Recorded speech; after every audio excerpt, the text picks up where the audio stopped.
Good morning, MBA third sem students. Welcome back to the class of HR specialization, and the subject is strategic human resource management.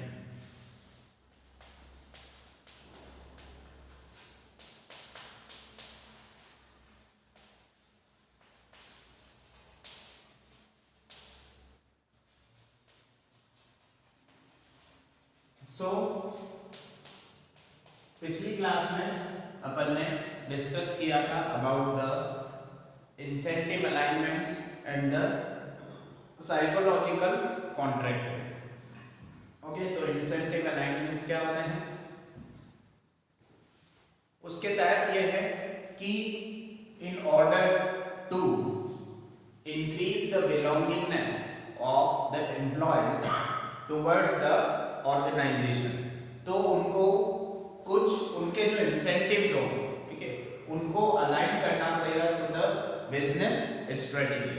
ठीक है, जो भी business strategies है उसके हिसाब से उनको इंसेंटिव्स देने पड़ेंगे। ठीक है, जैसे अपन ने बात की थी, एग्जांपल लिया था साइकोलॉजिकल कॉन्ट्रैक्टिंग के अंदर कि जो भी मैनेजर है, okay, that manager should be treated like an agency. ठीक है, तो अगर उसको आप सारा काम वो मैनेजर आपका कर रहा है, ठीक है, so now after doing he और she should be a part of the company. ठीक है, मतलब कि जो कंपनी के शेयर्स हैं उसमें उसको जगह दी जाए, जो स्टॉक्स हैं वो उसको दिए जाए, ताकि जो है उसकी जो बिलोंगिंगनेस है, ठीक है, towards the organisation that can be increase. Okay, तो उसके पहले अपन ने पढ़ा था solid citizens, marginal performers. Okay, तो टाइपोलॉजी ऑफ परफॉर्मेंस टाइप्स को अपन पढ़ चुके थे। ठीक है, आज अपना जो टॉपिक है वो है evaluating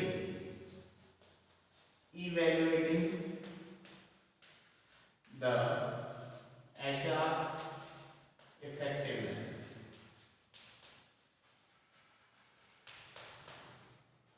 okay, evaluating the HR effectiveness। Evaluate करना होता है मेजर। ठीक है, मेजर करके आप ये आइडेंटिफाई करते हैं कि क्या जो आपने प्रैक्टिसेस यूज की है, जो पॉलिसीज आपने यूज की है, जो प्रोसीजर्स आपने यूज किए हैं related to the human resource management, okay, whether they have achieved the specified objective और नॉट। ओके, तो कुछ टॉपिक्स इसके अंदर अपन पढ़ेंगे, सब हेडिंग्स पढ़ेंगे। पहली है ओवरव्यू, अपन पढ़ते हैं of evaluation.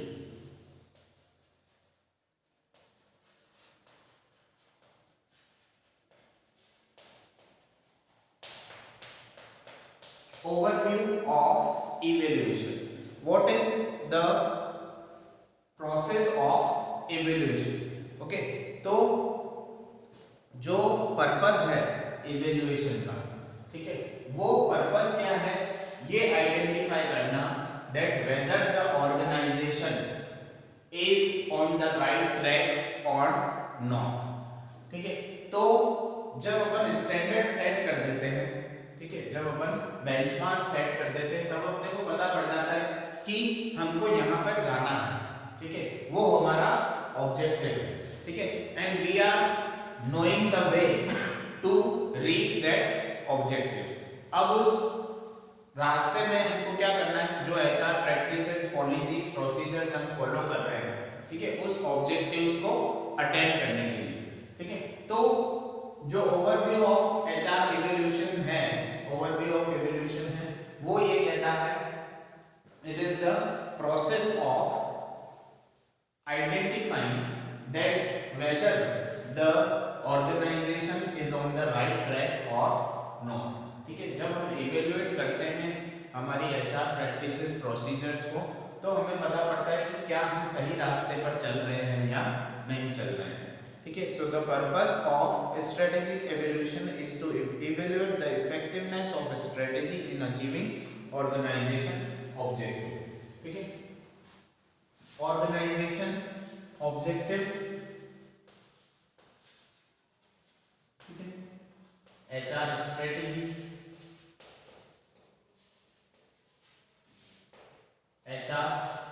practices,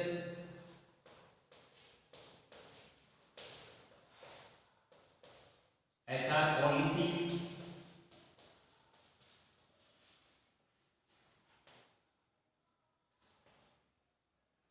HR procedures,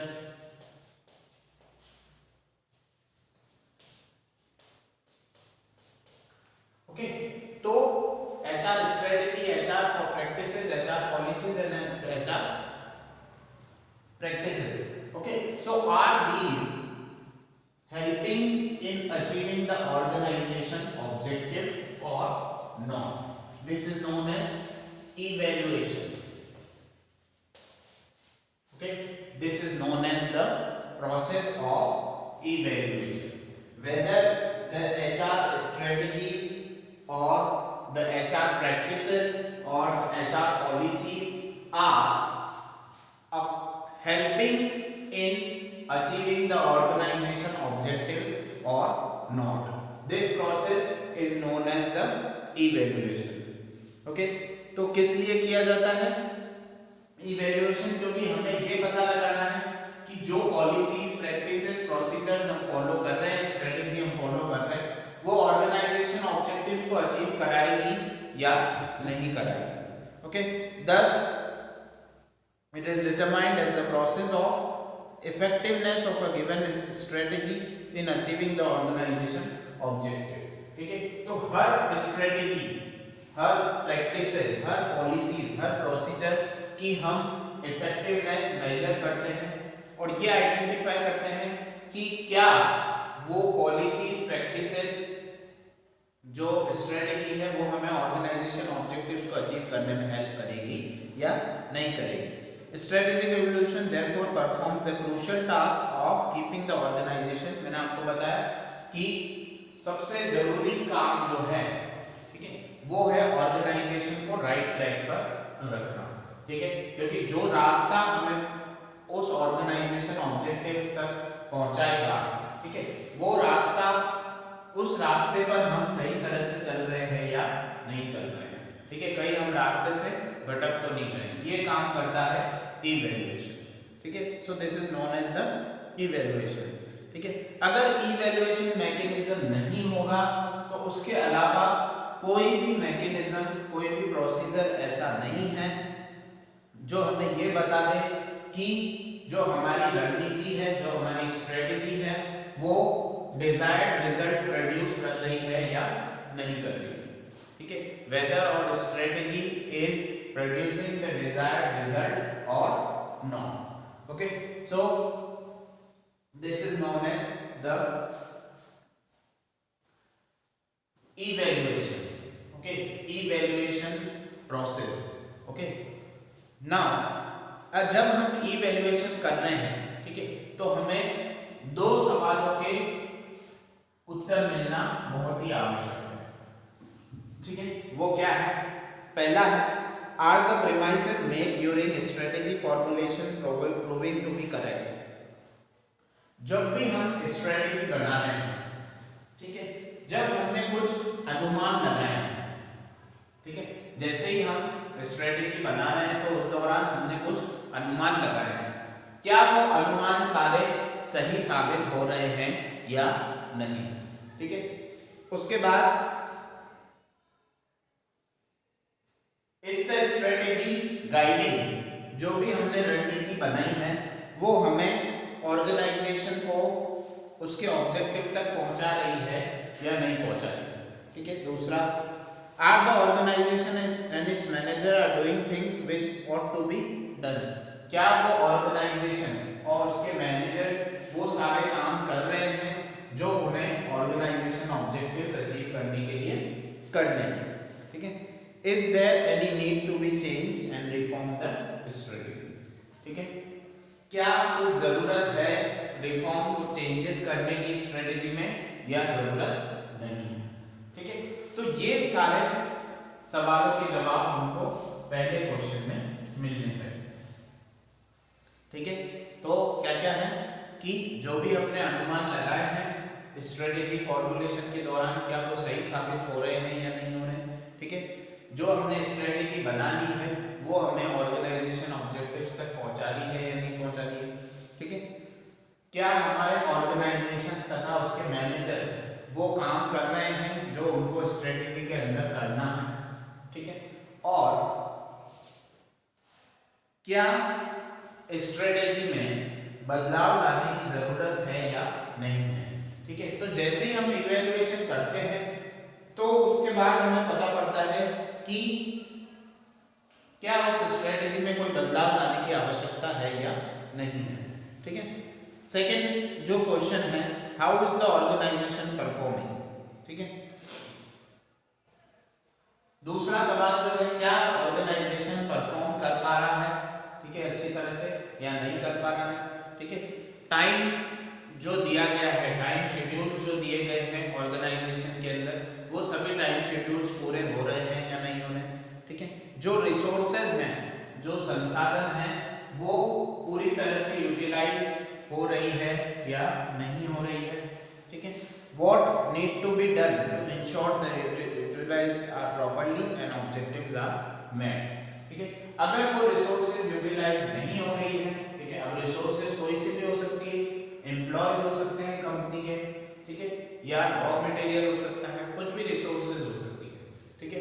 तो अगर वो यूटिलाइज नहीं हो रही है, उनका ऑप्टिमम यूटिलाइजेशन नहीं हो रहा है, ठीक है, तो उससे सही किस तरह से किया जा सकता है, ठीक है। So these questions were to be asked, ठीक है। तो ये था ओवरव्यू ऑफ इवैल्यूएशन। तो इन दोनों सवालों के जवाब अगर हमें मिल रहे हैं तो वो इवैल्यूएशन सक्सेसफुल होगा, ठीक है। और इन दोनों के सवालों के जवाब हमें नहीं मिल रहे हैं तो वो इवैल्यूएशन सक्सेसफुल नहीं होगा, ठीक है। Next is the scope of evaluation.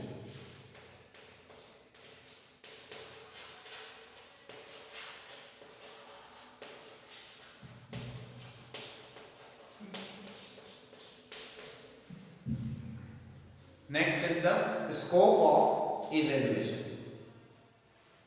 इसके अंदर क्या है कि अब इवैल्यूएशन कर रहे हैं, ठीक है, तो उसकी स्कोप क्या है, ठीक है। किन किन क्षेत्रों में इवैल्यूएशन हमें ये बताएगा कि इवैल्यूएशन सही हो रहा है या नहीं हो रहा है, ठीक है। तो उसके कुछ क्षेत्र हैं, जैसे टर्नओवर, ठीक है। टर्नओवर मतलब होता है कि कितने एक साल में एम्प्लॉयज नौकरी छोड़कर जा रहे हैं, ठीक है, और कितने नए नौकरी पर आ रहे हैं, this is known as the turnover, ठीक है। अगर ज्यादा लोग नौकरी छोड़ के जा रहे हैं मतलब आपकी एचआर प्रैक्टिसेस में, पॉलिसीज में कहीं ना कहीं गड़बड़ी है, ठीक है। दूसरा वर्कर्स कंपनसेशन क्लेम्स, ठीक है, जो लेबर्स को, जो एम्प्लॉयज को कंपनसेशन के जो क्लेम्स दिए गए हैं क्या वो पूरे किए गए हैं या नहीं किए गए हैं, ठीक है। और तीसरा है एम्प्लॉय सेटिस्फेक्शन, ठीक है, एम्प्लॉय सेटिस्फेक्शन, क्या आपका जो एम्प्लॉय है वो आपके ऑर्गेनाइजेशन में संतुष्ट है या नहीं है, ठीक है।